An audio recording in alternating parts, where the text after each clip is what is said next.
ऐसी कौन सी भारतीय कंपनी है जिसके 180 से ज्यादा कंट्री में 10,000 से ज्यादा ऑफिस हो? टाटा ग्रुप? ना। मोटा भाई? ना। अडानी, बिरला? अरे छोड़ो। सही आंसर है कि ऐसी कोई भारतीय कंपनी है ही नहीं। लेकिन जो काम देश की बड़ी बड़ी कंपनियों ने जो कई पीढ़ियों से व्यापार कर रही है वो नहीं कर पाई, वो काम एक ही व्यक्ति ने अपने लाइफ टाइम में करके दिखाया। क्योंकि ये व्यापार नहीं करते, ये बस प्यार करते हैं। और ये व्यक्ति कोई और नहीं, भारत के सबसे बड़े आध्यात्मिक गुरुओं में से एक श्री श्री रविशंकर जी। इन्होंने 1981 में आर्ट ऑफ लिविंग सेंटर की शुरुआत की और लोगों को मेडिटेशन और इनकी सुपर इफेक्टिव सुदर्शन क्रिया सिखानी चालू की। और आज मात्र 43 सालों के अंदर अंदर 50 करोड़ से ज्यादा व्यक्ति इनकी सेवाएं ले चुके हैं। इनके पूरे भारत में 15 से ज्यादा आश्रम है और 180 से ज्यादा कंट्री में 10,000 से ज्यादा सेंटर में काम कर रहे हैं। और इतना बड़ा ऑर्गेनाइजेशन में बहुत ज्यादा एम्प्लॉय हायर नहीं कर रखे। ये पूरा बिजनेस चल रहा है वॉलेंटियर्स के दम पे, जो स्वयं सेवी हैं और वॉलेंटियर के बेस पे चलने वाला one of the biggest organisation है। तो अब आपके मन में सवाल आ रहे होंगे, आर्ट ऑफ लिविंग है क्या? इसकी शुरुआत कब हुई? किसने की? ये करता क्या है? ये इतना बड़ा संगठन बना कैसे? इतना बड़ा एम्पायर मैनेज कैसे होता है? इनकी इनकम कैसे आती है? ये खर्चा कहाँ पे करता है? और कैसे एक भारतीय वसुदेव कुटुंबकम के कॉन्सेप्ट पे पूरे विश्व को एक साथ जोड़ रहा है? सब बताएगा रे आपका राहुल। तो अगर आप आर्ट ऑफ लिविंग के स्टूडेंट हो, आर्ट ऑफ लिविंग के टीचर हो, कभी आर्ट ऑफ लिविंग का कोर्स किया है, कभी आर्ट ऑफ लिविंग का कोई प्रोग्राम अटेंड किया है या आर्ट ऑफ लिविंग के बारे में सुना है, और अगर आप इसको पहली बार भी सुन रहे हैं तो देखिए एक एनजीओ कैसे बड़े बड़े कॉर्पोरेट पे भारी हो रहा है, क्या मैनेजमेंट स्ट्रेटजी है, क्या मार्केटिंग है, क्या फाइनेंस है, सब सीखने को मिलेगा यही। इस वीडियो को अगर भरपूर प्यार मिला तो देश के अलग अलग एनजीओ के बारे में डिटेल केस स्टडी लेके आएंगे और आपको बहुत सारे फैक्ट बताएंगे। तो भाई साहब, वीडियो को लाइक करके आगे बढ़ने की आज्ञा दो। तो जनता जनार्दन की जय बोल के और जय गुरुदेव बोल के करते हैं वीडियो की शुरुआत।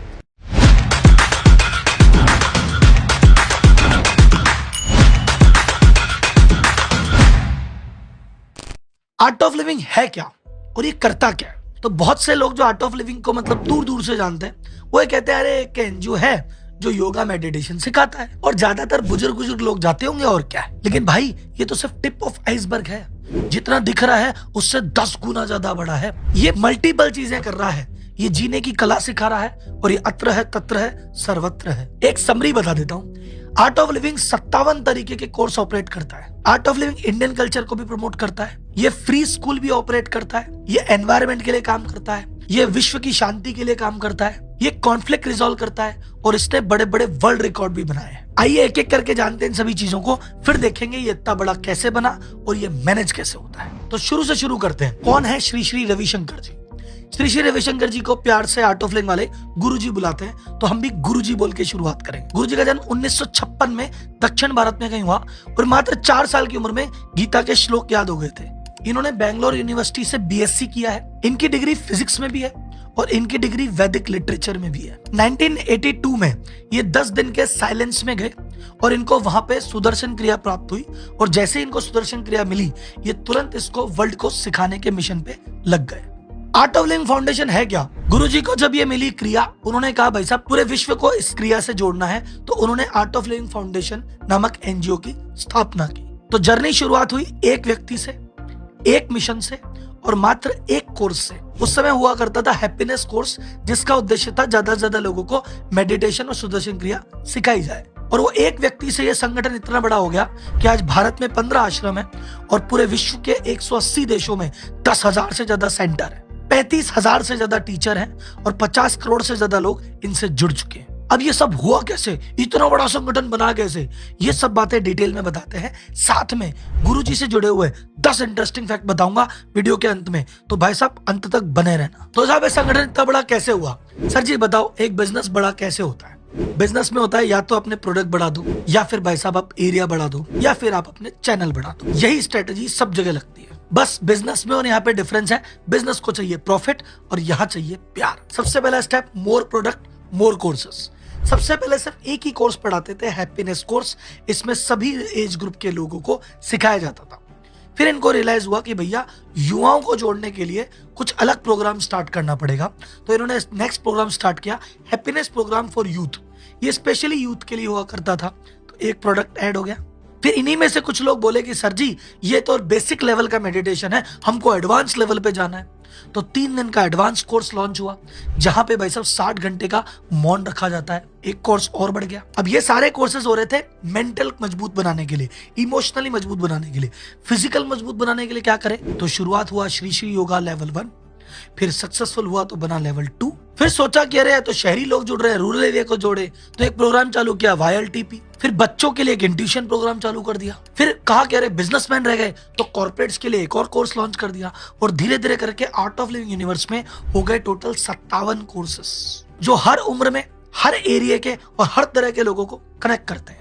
अब बात करते हैं मोर मार्केट की। हम बात करते हैं यार योगा मेडिटेशन है, भारतीय आदमी है, इंडिया में ही सिखाएंगे। आर्ट ऑफ लिविंग का पहला कोर्स 1983 में स्विट्जरलैंड में सिखाया गया था। फिर उसके बाद ये 86 में अमेरिका में हुआ। तो पहले दिन से ही तय था कि भाई साहब इसको इंडिया लेवल का ऑर्गेनाइजेशन नहीं, वर्ल्ड लेवल का ऑर्गेनाइजेशन बनाएंगे। तो जो चीज एक देश में होती 180 देशों तक फैल गई, तो बड़ा तो बनना ही था। अब आती है नेक्स्ट चीज, मोर चैनल। नॉर्मल बिजनेस क्या करता है कि यार मेरे को ज्यादा ब्रांचेस खोलनी है, अब गुरुजी अपनी ब्रांचेस थोड़ी खोल सकते हैं। फ्रेंचाइजी देनी है तो गुरुजी फ्रेंचाइजी थोड़ी दे सकते हैं, पर गुरुजी ने फ्रेंचाइजी दी। गुरुजी ने अपने स्टूडेंट को ट्रेन किया टीचर बनने के लिए। एक प्रोग्राम लॉन्च किया TTT, ट्रेन द टीचर, और इस प्रोग्राम के तहत 35,000 टीचर बनाए, जो कि विश्व में 10,000 सेंटर पे रेगुलर बेसिस पे आर्ट ऑफ लिविंग कोर्स लेते हैं। क्योंकि 50 करोड़ लोगों को एक व्यक्ति तो नहीं करा सकता था, तो गुरुजी ने एक तरह से पर्सनल लेवल पे अपनी फ्रेंचाइजी दी, और ये लोग मिशन के लग के इनके कोर्सेस को जनता तक पहुंचा रहे हैं। अब बात करें जी इतना बड़ा संगठन है तो कितने एम्प्लॉय काम करते हैं, यही तो बात है, एम्प्लॉय ज्यादा काम ही नहीं करते। इनके 35,000 जो टीचर हैं उसमें से कुछ पार्ट टाइम है, कुछ फुल टाइम है। पार्ट टाइम वाले तो बिल्कुल पैसा नहीं लेते, और फुल टाइम वाले भी नॉमिनल लेते हैं। ये वॉलंटियर्स ही मार्केटिंग में मदद करते हैं, यही जाके पूरे ऑर्गेनाइजेशन देख लेते हैं। तो भाई साहब बहुत ज्यादा पैसा लगता ही नहीं है, तभी तो ये विश्व का सबसे बड़ा वॉलंटियर बेस्ड ऑर्गेनाइजेशन है। अगर आप आर्ट ऑफ लिविंग के मुख्य बेंगलोर आश्रम में जाएंगे, वहां जितने भी एम्प्लॉय काम करते हैं, जितने भी सेवक काम करते हैं, वो सब सुबह पहले उठ के सुदर्शन क्रिया करते हैं, उसके बाद काम की शुरुआत करते हैं। तो योगा मेडिटेशन से जो एक पॉजिटिविटी होती है वो काम में देखने को मिलती है। आप वहां जाएंगे तो महसूस करेंगे। शाम के टाइम गुरुजी के जितने भी आश्रम है वहां पे नियमित रूप से सत्संग होता है, और सत्संग के दौरान वहां जितने भी एम्प्लॉय और वॉलंटियर है सब काम छोड़ के ताले वाले लगा के पहुंच जाते हैं सीधा सत्संग में। सब काम रुक जाता है, सब सत्संग होता है। तो जो एम्प्लॉय या जो वॉलंटियर रेगुलर बेसिस पे सत्संग कर रहा है, स्पिरिचुअल है, योगा कर रहा है, उसके काम की एफिशिएंसी आप देखिए। और जहां पे व्यक्ति पैसे से नहीं सेवा भाव से जुड़ा हुआ है, जिसको कोई जबरदस्ती नहीं है, वो स्वेच्छा से जुड़ा हुआ है, तो वहां KRA KPI ऑब्लिगेशन नहीं होता। वहां आदमी हर अपने मन से अपना 100% नहीं 200% देता है। तो ऐसे ही ऑर्गेनाइजेशन अपनी पीक कैपेसिटी पे चलता है बिना ज्यादा पैसे लगाए। राहुल जी चलो टीम आ गई, लेकिन इसकी मार्केटिंग कैसे होती है? इनका जो सबसे पावरफुल मार्केटिंग टूल है वो है वर्ड ऑफ माउथ। क्योंकि जिसने एक बार सुदर्शन क्रिया कर ली वो इतना स्ट्रेस फ्री हो जाता है, इतना मस्त हो जाता है, उसको इतने बेनिफिट मिलते हैं कि वो खुद भाग भाग के 5 आदमी 10 आदमी को बताता है। उसके अलावा भी क्योंकि मॉडर्न माहौल है, मार्केटिंग के सारे तरीके अपनाने पड़ते हैं, तो सोशल मीडिया पे भी गुरुजी का अगर आप हैंडल देखेंगे तो अलग अलग प्लेटफॉर्म पे मिला के 15 मिलियन यानी 1.5 करोड़ से ज्यादा इनके फॉलोअर है। और ये भाई साहब डिजिटल फॉलोअर नहीं है। बहुत सारे इन्फ्लुएंसर है जो नाम के इन्फ्लुएंसर है, गुरुजी तो रियल इन्फ्लुएंसर है। और इनका नजारा देखना है तो किसी लाइव इवेंट में जाए, आपको पता पड़ जाएगा। अब बात आती है सर जी पैसा कहां से आता है? तो आर्ट ऑफ लिविंग अपने आप में एक सेल्फ सस्टेनेबल ऑर्गेनाइजेशन है। वो कहते हैं भैया पैसा बाहर से डोनेशन के रूप में मिल जरूर जाता है, लेकिन उस पर डिपेंडेंसी नहीं है। इनके जो 57 कोर्सेज हैं, मोस्ट ऑफ द कोर्सेज हैं पेड होते हैं, तो जहां पे एक नॉमिनल सी फीस मिल जाती है, जिससे इनके बाकी के रूटीन और एडमिनिस्ट्रेशन खर्चे पूरे हो जाते हैं। इसके अलावा आर्ट ऑफ लिविंग ने अपनी खुद की प्रोडक्ट रेंज में निकाली है। एक कंपनी इन्होंने बनाई है श्री श्री तत्वा नाम से, जो कि फेस वॉश, साबुन और बाकी सारी FMCG के आइटम बेचती है, ताकि कुछ रेवेन्यू वहां से भी आए और ये संगठन सेल्फ सस्टेनेबल रहे, इसको बाहर से दान लेने की जरूरत ना पड़े। लेकिन इतने सारे भक्त हैं और काफी समृद्ध हैं, तो दान भी ठीक ठाक आता है। तो सर जी दान आता है, कोर्स बिकते हैं, प्रोडक्ट बिकते हैं। अब सवाल आता है ये पैसा खर्च कहाँ होता है? तो सुनो साहब, ये पैसा कहाँ खर्च होता है? ये पैसा खर्च होता है सर्विस प्रोजेक्ट पे। क्या क्या चीजें हैं एक एक करके सुनिए। आर्ट ऑफ लिविंग के 1262 फ्री स्कूल चलते हैं, जिसमें 1 लाख से ज्यादा स्टूडेंट पढ़ते हैं, और मोस्टली स्टूडेंट वो हैं जो ग्रामीण इलाकों से है, आदिवासी इलाकों से है, और इनमें से मोस्ट ऑफ द बच्चे ऐसे हैं जो जिंदगी में पहली बार स्कूल गए हैं, उनकी पीढ़ियों में कोई स्कूल नहीं गया। दूसरा है पैसा खर्च होता है एनवायरमेंटल कॉज पे। अब तक आर्ट ऑफ लिविंग की तरफ से 70 से ज्यादा नदियों का जीर्णोद्धार हो चुका है, 8 करोड़ से ज्यादा पेड़ लगा चुके हैं, 18 वेस्ट मैनेजमेंट के प्लांट बना चुके हैं, और 22 लाख किसानों को नेचुरल फार्मिंग कैसे करते हैं वो सिखा चुके हैं। उसके अलावा ये वर्ल्ड पीस के लिए और वसुदेव कुटुंबकम के लिए बहुत सारे प्रोजेक्ट चलाते हैं। ये जितने भी अपराधी हैं जो जेल में बंद हैं, उनके लिए भी विशेष कोर्सेस चलाते हैं कि भैया इनको भी समाज की मुख्य धारा से जोड़ा जाए। तो 65 कंट्रियों में 8 लाख से ज्यादा जेल के कैदियों को एक कोर्स करा चुके हैं। भारत में 100 से ज्यादा जेलों में 3.5 लाख कैदियों को कोर्स करा चुके हैं। अकेले तिहाड़ जेल में 70,000 कैदियों ने आर्ट ऑफ लिविंग का कोर्स किया। ये वॉर जोन्स में शांति बहाली के लिए बहुत बढ़िया काम करते हैं। आपने मूवी देखी होगी टाइगर जिंदा है, उसमें भाई साहब जो भी ISS था लड़कियों को गुलाम बना लेता था। ऐसी 2,500 से ज्यादा महिलाओं को आर्ट ऑफ लिविंग ने छुड़ाया है और उनका पुनर्वास करवाया है। इराक, जॉर्डन, लेबनान जहां पे युद्ध चल रहा है, वहां 16,000 से ज्यादा बच्चे जो कि युद्ध की विभीषिका से प्रताड़ित थे, उनके लिए विशेष कोर्सेस किए और उनको पुनर्स्थापित किया है। US में जितने भी सोल्जर्स हैं जो युद्ध से अफगानिस्तान, इराक में कई सालों से रह रहे थे और वापस आते हैं, तो भाई साहब उनको दोबारा स्थापित करने के लिए वेलकम होल प्रोग्राम स्टार्ट किया है, जिसमें जो सोल्जर लड़ने जाते हैं उनको सामान्य करने के लिए अलग से कोर्स कराए जाते हैं। कोलंबिया में 52 साल से सिविल युद्ध चल रहा था। उस युद्ध को खत्म कराने में श्री श्री रविशंकर जी का महत्वपूर्ण योगदान रहा है, इसलिए कोलंबिया का सबसे बड़ा सिविलियन सम्मान इनको दिया गया है। इनके प्रयासों से 700 से ज्यादा उल्फा आतंकवादियों ने सरेंडर किया है। मणिपुर में 68 से ज्यादा मिलिटेंट ने सरेंडर किया है। तो ऐसे व्यक्ति जो हथियार उठा लेते हैं उनको समझा बुझा के मुख्य धारा में वापस लाने में बहुत बड़ा योगदान है। तो शॉर्ट में अगर मैं बोलूं तो मुस्कान देके ये पैसे कमाते हैं और वो पैसा वापस मुस्कान देने में ही खर्च कर देते हैं। तो हमने ये देखा कि संगठन बड़ा कैसे बना, एम्प्लॉय कैसे मैनेज होते हैं, फाइनेंस कैसे मैनेज होता है, मार्केटिंग कैसे होती है। अब अपन जानते हैं श्री श्री रविशंकर जी के बारे में 10 इंटरेस्टिंग फैक्ट जो इनके फैन है, टीचर है, स्टूडेंट है, उनके लिए तो भाई साहब ये लॉटरी है। तो पहला फैक्ट, गुरुजी सिर्फ 3 से 4 घंटे सोते हैं। इनका दिन सुबह 4:30 बजे से चालू होता है और रात को सोते सोते 1 या 2 बज जाती है। ये दिन में हजारों लोगों से मिलते हैं और इनके शेड्यूल को मैनेज करने के लिए